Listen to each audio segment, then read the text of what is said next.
నేనిప్పుడు చెప్పబోయే పేరు మహాభారతాన్ని జయించిన శ్రీకృష్ణ అర్జునుడిది కాదు, భారతదేశానికి స్వాతంత్రం అందించిన నాయకులిది కాదు, ఓ సామాన్యుడిలా ఉన్న ప్రజా నాయకుడిది, జనసేనుడిది. నాయకుడంటే పదవులే ఎక్కక్కర్లేదు.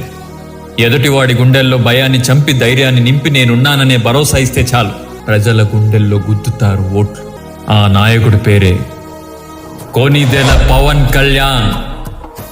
జనసేన అధినాయకుడు రాజకోటలు దిగి మన కోసం నేలకొచ్చారు. గెలిపించుకునే బాధ్యత మనది. గెలిపిద్దాం.